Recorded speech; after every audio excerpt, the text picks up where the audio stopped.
중국 프로축구에서 뛰고 있는 우리나라 국가대표 손준호 선수가 중국 공안에 체포됐다는 소식이 큰 충격을 주고 있습니다. 현지 매체들은 손 선수 영입 과정의 비리 의혹과 함께 승부 조작 연루설을 제기하고 있습니다. 손준호 선수 개인 차원의 비리보다는 구단이나 팀 차원의 조직적인 비리일 가능성이 커 보이는 상황인데요. 앞서 지난 3월엔 같은 팀의 조선족 선수 진징다오가 승부 조작 혐의로 체포됐습니다. 여기에 최근엔 하오웨이 감독이 경기장에 나오지 않아 의혹은 더 커지고 있는 상황입니다. 비리와 승부 조작, 최근 중국 프로축구에선 이런 표현들을 자주 들을 수 있습니다. 한때 엄청난 자금력과 국가 차원의 지원을 앞세워 세계적인 주목을 받았던 중국 축구는 어쩌다 이 지경까지 왔을까요?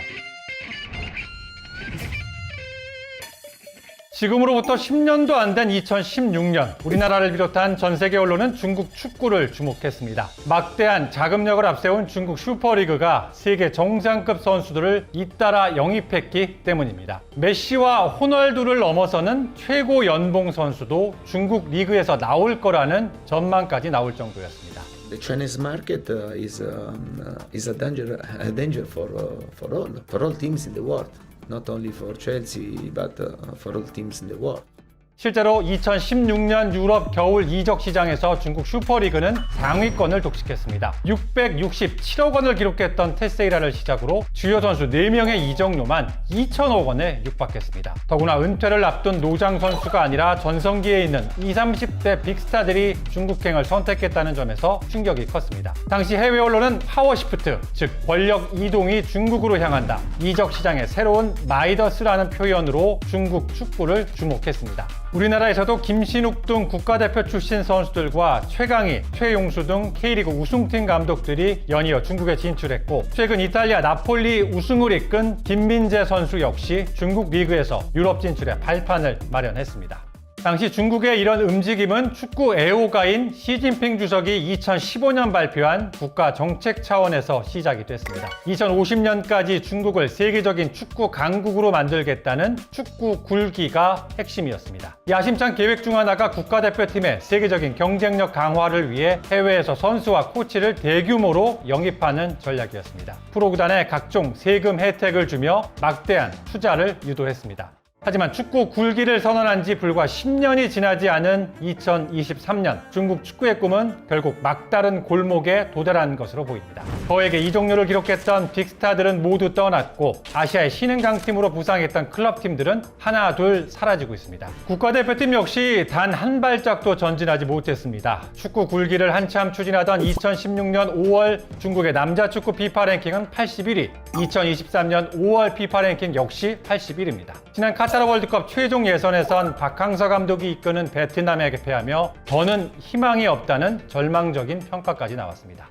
중국 축구가 실패한 가장 직접적인 원인으로는 중국의 축구혁명을 이끌어온 주요 관리들의 부패가 꼽히고 있습니다. 国家体育总局党组成员、副局长杜兆才涉嫌严重违纪违法。 지난 2월 일선학교에서 축구교육을 담당하던 교육부 공무원이 체포됐고, 국가대표팀 감독이었던 리태가 심각한 법률 위반을 이유로 체포됐습니다. 여기에 지난 2월에는 중국 공산당 반부패위원회가 중국 축구협회 회장도 비슷한 혐의를 받고 있다고 밝혔습니다. 정부 차원의 반부패 캠페인이 중국 축구계에 몰아치고 있는 모양새입니다. 이와 관련 중국의 국가스포츠 기관장인 가오지디는 축구 산업에서의 심각한 문제에 대해 깊이 생각하고 있다며 전면적인 개편을 시사하기도 했습니다. 여기에 엄청난 돈을 쏟아부었던 프로팀들은 방만경영으로 파산을 선언하기에 이르렀습니다. 2020년 중국 슈퍼리그 우승팀 장수 수닝이 대표적인 예입니다. 수닝의 경우 중국에서 가장 큰 가전 유통업체인 수닝그룹을 모기업으로 둔 팀이었기 때문에 재정 기반이 탄탄할 것으로 여겨졌지만, 알고 보니 내년 예산을 미리 끌어다 쓰는 선투자식 전력 보강이었습니다. 사실상의 비투였던 셈인데 감당하기 힘든 빚이 쌓이면서 결국 파산으로 이어지게 됐습니다. 중국 축구의 총체적 부실은 한 블로거의 글로 압축할 수 있는데요. 중국 축구는 막대한 금액의 현금을 소비하고 부패 스캔들로 중국인들을 완전히 모욕했다, 이렇게 표현했습니다. 그의 게시물이 많은 공감을 얻으면서 많은 댓글러들이 중국 축구의 완전한 개편을 절실하게 요구하고 있습니다. 축구의 성공이나 실패가 중국의 국제적 위상에 어떤 영향을 미칠지는 아직 불분명합니다. 그러나 한 가지 확실한 것은 이러한 실패는 국가 차원의 스포츠 계획의 한계와 복잡성을 보여주며 중국이 이 도전을 극복하려면 더 많은 투명성과 개방성이 필요할 것임을 보여주고 있습니다. 축구는 단순한 스포츠 이상의 것이며 사회, 문화, 그리고 정치의 교차점에 위치하고 있습니다.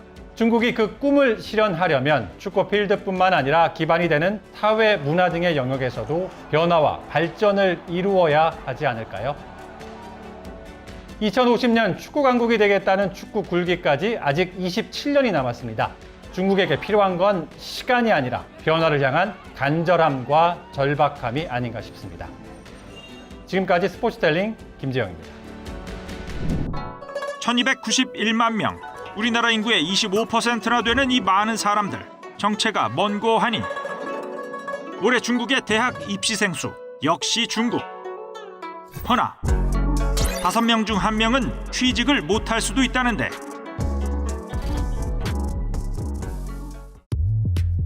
올여름 중국에 큰일이 닥칩니다. 대학 졸업생 1158만 명이 쏟아져 나오는 겁니다. 중국에서 한 해 대학 졸업생 수가 1100만 명을 넘는 건 처음입니다. 입시생 수도 졸업생 수도 최다. 문제는 청년 실업률도 20%를 넘어 역대급이라는 겁니다. 수치상으로 청년 5명 중 1명 이상이 직장을 구하지 못한다는 건데 졸업생들만큼이나 속을 끓이는 사람이 있습니다. 시진핑 중국 국가주석입니다. 중국 청년들은 공산당의 든든한 우군입니다. 10대 후반에서 20대까지, 넓게는 30대까지 공산당 덕분에 중국이 세계 2위의 경제 대국이 됐다는 식의 강화된 국가주의 교육을 받고 자랐습니다.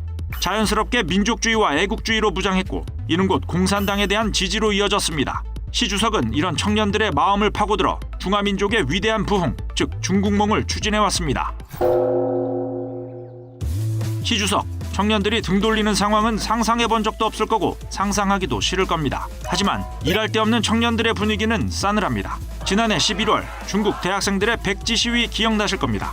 당시 학생들은 시 주석과 공산당의 퇴진을 외쳤는데 봉쇄로 일관한 제로 코로나 정책에 대한 불만뿐 아니라 경제 상황에 대한 불만이 반영됐다는 평가가 많습니다. 시 주석이 뒷목 잡기에 충분한 상황이죠. 청년들의 마음을 되돌리는 일이 무엇보다 중요한 때 시 주석이 꺼낸 회심의 카드는 상산 하향이었습니다. 상산 하향, 산으로 올라가고 시골로 내려가라는 뜻으로 청년은 마땅히 논밭에서 사서 고생해야 한다는 메시지를 담고 있습니다. 시 주석, 한 대학생한테 이런 내용을 담은 편지까지 보냅니다. 마치 행운의 편지 주는 것처럼. 시 주석의 기대와는 달리 비판 여론이 거셉니다. 마오쩌둥 시절인 1960, 70년대 지식인과 청년을 강제로 농촌에 보낸 하방운동이 떠오른다. 퇴행적이다. 취업난 해결을 위한 당국의 해법은 하방뿐인가? 라는 불만이 많습니다. 그러든 말든 광둥성은 2025년 말까지 대졸자 30만 명을 농촌에서 일하게 하겠다고 발표했고 중국 교육부는 블루칼라 직종을 택하거나 농촌으로 가라고 촉구하고 있습니다. 알리바바와 징둥닷컴 같은 중국의 대형 기업들이 당국의 눈치에 신규 채용 계획을 발표하고는 있지만 미운털 박히면 망하기 십상인 분위기와 십수조 원에 달하는 기부금 압박 등 중국의 기업 환경은 여전히 척박합니다. 당국의 고용 확대 정책은 구호에 가깝다는 지적도 나옵니다. 이렇게 근본적인 실업 대책이 부족한 상황에서 행운의 편지라니 중국 청년들의 불만 이유 있어 보입니다. 그런데 중국의 청년 실업 문제는 우리와도 결코 무관하지 않습니다. 청년 실업발 중국의 경제 불안은 위안화 환율 하락을 이끌고 있습니다. 실제로 청년 실업률 통계 수치가 발표된 이후 중국 경제에 대한 불안감에 외자가 해외로 유출돼 달러당 위안화 환율이 약세로 돌아섰습니다. 위안화가 약세라는 건 중국의 수출 물가가 떨어진다는 의미입니다. 우리나라의 수출 경쟁력에 치명타를 줄 수 있다는 얘기입니다. 청년 실업으로 인한 중국의 내수 부진은 우리나라의 대중국 수출에도 악영향을 줄 수밖에 없습니다. 올해 중국의 대입시험에서 시진핑 어록이 논술 문제로 등장했습니다. 5년 전에도 출제됐습니다. 그래서 중국 수험생들은 시진핑의 사상과 어록을 공부합니다. 맹모 삼천지교, 자식교육이라면 끔찍한 중국 어른들이지만 이들에게 시진핑 어록은 웃음거리일 뿐입니다. 역사의 시계를 거꾸로 돌리면 청년들은 참지 않습니다. 미래 주역들의 손엔 언제든지 들어올릴 수 있는 반기가 쥐어져 있습니다. 돌아선 우군이 가장 무서운 법입니다. 지구상에서 초저가 제품이 사라질 위기에 처했다. 미국 월스트리트 저널이 전한 경고입니다. 값싼 노동력을 무기로 전 세계 소비재 제품을 공급해온 중국 등 아시아 국가들의 위험 신호가 켜졌습니다. 부인란으로 인건비가 급증하면서 제품 가격을 밀어 올리고 있다는 분석인데 현실은 더 비관적입니다. 최근 중국, 베트남, 인도 등 아시아 국가 공장들은 심각한 인력난을 겪고 있습니다. 젊은이들이 공장 취업을 외면하면서 공급이 수요를 따라가지 못하고 있습니다. 가장 큰 이유는 젊은 세대 인식 변화입니다. 부모 세대보다 더 나은 교육을 받고 인스타그램, 틱톡 등 소셜미디어로 소통하는 이들은 남들에게 보여주고 싶은 직장을 상대적으로 선호합니다. 쉽게 말해 공장은 보여주고 싶은 직장이 아닙니다. 여기에 인구 통계학적 변화도 영향을 줍니다. 지금의 젊은 세대는 부모 세대보다 결혼을 늦게 하거나 아예 안 하는 경우가 일반적입니다. 자연스럽게 20대 시절 안정적 수입으로 가족을 부양해야 하는 압박에서 상대적으로 자유롭습니다. 이러다 보니 임금이 조금 적더라도 덜 고된 서비스 업종 등으로 몰리고 있습니다. 공장들은 일할 사람이 없다고 아우성입니다. 임금을 대폭 인상하고 각종 복지 혜택을 제공해도 인력 수급은 나아지지 않고 있습니다. 자동차 부품 공장에서 일하다 올해 초 퇴사한 25세 베트남 남성은 그랩 배달원으로 직종을 변경하고는 상사가 없다는 점에서 만족한다고 말했습니다. 이전 공장에서 받은 월급은 $400, 우리 돈 52만 원 정도. 이제는 2배를 받지 않고서는 공장으로 돌아갈 생각이 없다고 말합니다. 이 베트남 남성이 월급으로 받았던 $400를 연봉으로 환산하면 $4,800입니다. 2021년 베트남의 1인당 국민 총소득 $3,560보다 많습니다. 실제로 베트남의 공장 근로자 임금은 2011년 이후 2배 이상 증가했습니다. 같은 기간 미국 공장 근로자 임금 상승률의 3배에 달합니다. 젊은 층 유입을 위해 임금을 올린 만큼 생산 비용이 증가했고 이는 해외 수출 제품의 가격 인상으로 이어졌습니다. 실제로 동남아 공장을 거점으로 두고 있는 미국과 유럽 소비재 기업 대부분은 올 초부터 연이어 제품 가격을 올렸습니다. 나이키와 아디다스 등 스포츠 용품 업체부터 스파 브랜드 자라, H&M, 유니클로까지 적게는 8%, 많게는 25% 안팎으로 제품 가격을 인상했습니다. 원자재 비용 상승의 영향도 있지만 아시아 공장 근로자의 인건비 상승이 주요 원인으로 꼽힙니다. 여기에 미중 갈등으로 대표되는 지정학적 요인도 소비재 제품 가격 인상의 원인이 될 수 있습니다. 중국 의존도를 낮추려는 디리스킹 전략입니다. 실제로 7월 중국의 대미 상품 수출은 전년 동월 대비 23% 감소했습니다. 유럽 연합으로의 상품 수출 역시 21% 줄었습니다. 중국의 상품 수출 감소는 향후 제품 가격 상승으로 이어질 가능성이 큽니다. 젊은 층의 외면 속에 아시아 공장들은 고령화 현상이 뚜렷해지고 있습니다. 2001년 나이키 아시아 공장 근로자의 평균 나이는 22세, 지금은 35.5세로 늘었습니다. 나라별로 보면 중국 40세, 베트남 31세입니다. 약 20년 사이 평균 연령이 많게는 2배 가까이 늘었습니다. 기존 아시아 국가보다 인건비가 싼 미얀마, 에티오피아 등이 대안으로 떠오르지만 불안정한 정치적 상황과 숙련된 인력 부족이 발목을 잡습니다. 저렴한 소비재 생산을 위해 중국 등 아시아 지역의 값싼 노동력에 의존했던 서구 기업들에겐 확실한 대안이 없는 상황입니다. 여기에 전 세계적 고령화 추세 속에 생산직 대신 서비스 업종에만 젊은 층이 몰릴 경우 생산하지 않고 소비만 하는 시대가 열릴 수 있고 이는 인플레이션으로 이어지는 경로입니다. 저가 제품이 사라지는 시대, 서구 선진국 사람들이 지금부터 소비 습관을 바꿔야 한다는 경고가 나오는 이유입니다. 우리 역시 예외일 수 없습니다. 이미 2년 전 일입니다. 2021년 10월 중국 후베이성 우한시청 앞에서 주민들의 시위가 있었습니다. 중앙 집권적 사회주의 국가인 중국에서 시위는 이례적인 일입니다. 일종의 사건. 시위가 촉발된 이유도 바로 집값 하락 때문이었습니다. 홍콩 명부에 따르면 우한시 주민들은 자신들이 소유한 아파트값 하락에 분노해 시청으로 몰려가 구호를 외치며 시위를 벌였습니다. 이전에 제곱미터당 15,000위안, 우리 돈 약 275만 원이었던 집값이 3,000위안, 우리 돈 55만 원 이상 떨어졌기 때문입니다. 평균 30%의 급락입니다. 중국 당국은 신속하게 대처했습니다. 후베이성 공안은 공공질서를 어지럽게 했다며 25에서 32살 사이의 남녀 8명에 대해 행정구류 5일 처분을 내렸고 이들에게서 직업 관련 정보를 수집하고 시위를 조직한 29살 남성에게는 10일의 구류 처분을 내렸습니다. 시위는 이례적이었지만 대응은 역시 중국식이었습니다. 사회주의 국가인 중국에서 아파트를 소유할 수 있게 한 건 1990년대 말. 중국에서는 모든 토지를 국가가 소유하고 있기 때문에 중국 경제의 대전환점이 만들어진 시기입니다. 이후 25년 동안 집값은 지속적으로 올라 우리나라보다 더 뿌리 깊은 부동산 불패 신화가 자리 잡게 됐습니다. 문을 열자마자 사람들이 쏟아져 들어옵니다. 먼저 아파트 구매 계약을 하려다 벌어진 일입니다. 앞다퉈 들어오려고 밀치다 현관문이 떨어져 사람들이 깔리기까지 합니다. 시작은 지방정부와 부동산 개발업체 간 일종의 결탁이었습니다. 90년대 후반 중국의 도시화율은 미국이나 한국에 비해 훨씬 낮았습니다. 도시화율이 60% 정도였으니 평균 20% 이상 낮은 셈이었습니다.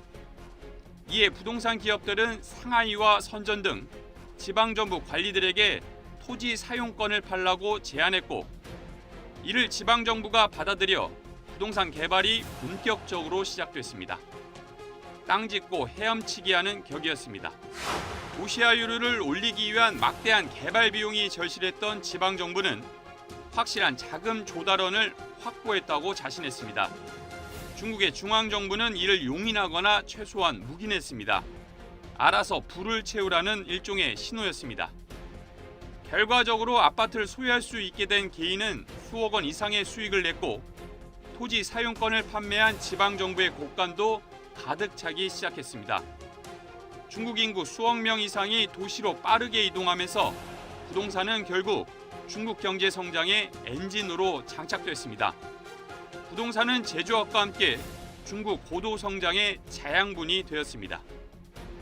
이렇게 쌓아올린 부동산 신화는 중국 국내 총생산 GDP의 30%를 차지할 정도로 급성장했습니다. 부동산에서 나온 부는 금융으로 옮겨져 또 다른 부를 창출하기 시작했습니다. 우후죽순 생긴 지방은행에 돈이 한꺼번에 몰리면서 저금리 금융상품을 마구 쏟아냈습니다. 중국 부동산 개발 초기에는 기업들이 지방정부와 결탁했다면 이때부터는 은행들이 지방정부와 함께 부동산 불패 신화를 이어갔습니다. 부동산 금융의 성장은 곧 위기를 내포하고 있었지만 이땐 문제로 보지 않았습니다. 부동산 시장의 파이가 커진다는 건 개인이든 기업이든 결국 빚을 지기 쉽다는 얘기이기 때문입니다. 은행은 여러 금융상품을 팔아 여기저기에 부채를 떠넘겼습니다. 신화가 곧 거품으로 바뀌는 과정입니다. 이에 시진핑 주석은 2020년 강력한 부동산 규제안을 시행합니다. 부채 비율 70% 초과 금지, 시총 대비 부채 비율 100% 미만 의무화 등이 핵심이었습니다. 집값을 잡아 부동산 거품을 걷어내고 집집마다 쓸 돈을 늘리려는 취지였는데 당장 집값이 떨어지니 앞서 말한 시위까지 벌어지게 됐습니다. 규제를 강화하면 시장에선 갑자기 돈이 마르게 됩니다. 돈이 마르면 성장해온 역순으로 위기를 맞게 됩니다. 다른 나라 대부분이 거친 과정, 중국은 이제 시작입니다.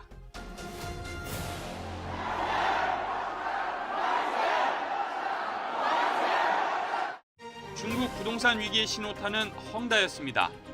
2021년 말 처음으로 달러 채권에 대해 채무 불이행 상태에 빠진 이후 여러 노력에도 불구하고 대출금 상환의 늪에서 빠져나오지 못하고 있습니다. 여기서 멈추지 않았습니다. 부동산 개발업체인 비구이위안과 국유 부동산 기업 위안양이 잇따라 디폴트 위기에 빠지고 최대 신탁사인 주룬신탁이 만기 상환에 어려움을 겪으면서 위기감을 더하고 있습니다. 중국 중앙은행이 정책금리를 내리면서 급한 불 끄기에 나섰지만 큰 효과를 볼지는 미지수입니다. 시장에선 인하폭이 작다는 반응입니다. 정책 효과에 의문이 드는 이유입니다. 지난 20년간 평균 10% 이상씩 고도 성장을 이어온 중국. 미국과 함께 G2를 형성할 만큼의 급성장입니다. 그런데 중국은 경제 성장 과정에서 단 한 번도 금융위기를 겪은 적이 없었습니다. 제대로 된 경제 구조조정, 즉 군살 빼기도 없었습니다. 남들 다 겪은 고통 없이 성장만 거듭해왔다는 얘기입니다. 이번 부동산 위기가 중국 경제의 첫 금융위기로 이어질 수 있다는 우려가 나오는 이유입니다. 그런데 시진핑 주석이, 중국 공산당이, 그리고 중앙정부가 이를 몰랐을까요? 시장도 실망한 이번 부양책을 보면 위기를 예상하고 대비하고 있으나 각 개인들을 달래는 과정이 필요하다는 판단이 깔린 것으로 보입니다. 시 주석이 최근 인내를 강조한 점과도 연관되어 있습니다. 중국 없이 전기차를 만들 수 있을까? 뉴욕타임스. 독일 자동차 업체들이 전기차 전환에서 중국에 뒤처졌다. 월스트리트 저널. 더 싼 전기차를 팔아달라. 올라프 숄츠 독일 총리. 모두 중국의 전기차 산업과 관련돼 나온 발언들입니다. 중국 전기차 산업의 성장세가 무섭습니다. 이미 시장을 장악했다는 평가입니다. 블룸버그 뉴에너지 파이낸스가 국가별 전기차 판매 대수를 조사했습니다. 빨간색이 중국인데 유럽에 따라잡히는가 싶더니 다시 차이를 벌렸습니다. 독일 미넨에서 열린 세계적인 모토쇼에서도 주목을 받은 건 유럽 차들이 아닌 중국산 전기차였습니다. 중국은 전기차, 배터리 산업을 국가 주도 육성 산업으로 선정해 키우고 있습니다. 흔들리는 내수 경제를 전기차, 배터리 수출로 반전시키겠다는 시진핑 주석의 야심이 엿보입니다. 중국은 알리바바와 같은 인터넷 빅테크 산업에서 배터리, 전기차 산업으로의 전환을 꾀하고 있습니다. 이 같은 패러다임의 변화는 중국이 계획한 규제 산업과 육성 산업을 보면 알 수 있습니다. 중국은 규제 산업으로 빅테크 산업을 꼽았습니다. 데이터를 부적절하게 사용하거나 반독점, 불공정 거래를 했다는 이유입니다. 반면 배터리와 전기차 산업은 친환경 산업으로 꼽혀 정부가 적극적으로 육성해야 하는 산업으로 선정됐습니다. 덕분에 천문학적인 지원을 받고 있습니다. 국가 주도 산업인 전기차 제조회사 선두주자들은 중국 당국의 지원에 힘입어 많은 돈을 주고 뛰어난 인력을 데려오고 있습니다. 업계에선 규제 산업인 빅테크 기업에서 전기차 산업으로 갈아타는, 즉 인력 유출까지 발생하고 있다고 말합니다. 중국의 대표적인 전기차 업체 비아디의 직원 수를 보여주는 그래프입니다. 최근 수직 상승했습니다. 2020년부터 기울기가 가팔라지더니 최근 1년 새 2배나 늘어 무려 60만 명에 육박했습니다. 같은 기간 인터넷 빅테크 기업인 알리바바와 텐센트의 종사자는 오히려 줄었습니다.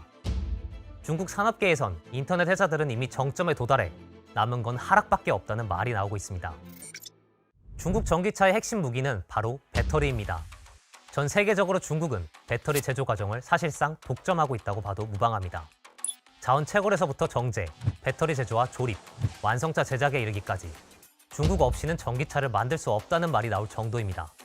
전기차 배터리를 만들기 위해선 코발트와 그라파이트, 리튬, 니켈, 망간 등 희귀 광물이 많이 필요합니다. 매장량이 거의 없는 중국은 다른 나라의 광산회사 지분을 인수해왔고 이것을 통해 안정적인 공급망을 확보해왔습니다. 전 세계 코발트의 70-80%는 콩고에서 나오는데 중국은 이 콩고 코발트 광산의 70%를 소유하고 있습니다. 그 결과 중국은 전 세계 코발트 채굴량의 무려 41%를 장악하고 있습니다. 그라파이트 장악률은 78%에 이르고 인도네시아와의 협력 강화로 부족한 니켈 공급망도 확대하고 있습니다. 채굴된 광물을 배터리 재료로 정제하는 단계에서 중국의 독점적 지위는 더 부각됩니다. 망간 95%, 코발트 73%, 그라파이트 70%, 리튬 67%, 니켈의 63%가 바로 중국에서 정제됩니다. 다른 나라 전기차 업체들의 중국 의존도가 높을 수밖에 없는 이유입니다. 이런 독점적 지위의 핵심은 정제 기술인데 중국이 이 분야에서 월등히 앞서 있다는 평가입니다. 니켈 정제 기술인 고압산 침출법을 안정화하는 데 성공해 인도네시아의 광대한 니켈 광산을 차지한 게 단적인 예입니다. 공급망만 넓힌 게 아닙니다. 중국의 배터리 제조 기술도 놀라울 정도로 성장했습니다. 중국이 주로 생산하는 배터리는 리튬 인산철 배터리, LFP 배터리입니다. LFP 배터리는 리튬과 인산, 철로 이루어져 있으며 비싼 금속을 사용하지 않기 때문에 가격은 킬로그램당 12달러로 저렴합니다. 에너지 밀도가 낮아서 1회 충전 주행 거리가 짧은 대신 배터리 수명이 길고 안전성이 매우 높아 화재 위험성이 적습니다. 중국은 LFP 배터리의 약점인 짧은 주행 거리를 극복하기 위해 블레이드 방식을 고안했습니다. 일반적으로 배터리는 셀과 모듈, 팩으로 구성됩니다. 배터리 셀을 여러 개 묶어서 모듈을 만들고 모듈을 여러 개 묶어서 팩을 만드는 식입니다. 이 화재 위험성을 낮추기 위해 모듈이 필요한 건데 이 모듈을 없애고 얇은 셀을 더 많이 넣어 효율을 높인 게 바로 블레이드 배터리입니다. 중국 전기차 업체 비아디가 화재에 강한 LFP 배터리의 특징에 착안해 개발했고 중국 내 배터리 생산업계로 확대됐습니다. 유럽연합이 2035년부터 적용될 내연기관 신차 퇴출 법안을 최종 승인했습니다. 12년 뒤부턴 유럽에서 내연기관 자동차를 만들 수 없는 겁니다. 국가 주도로 전기차 산업을 집중 육성하고 있는 중국. 유럽의 내연기관차 생산이 금지되는 바로 2035년부터 신차의 절반을 전기차로 전환하겠다고 합니다. 내수의 한계를 수출로 극복하려는 중국의 공세적 정책에 글로벌 전기차 업체들이 바짝 긴장하고 있습니다. 지금까지 한방 이슈 소민성입니다.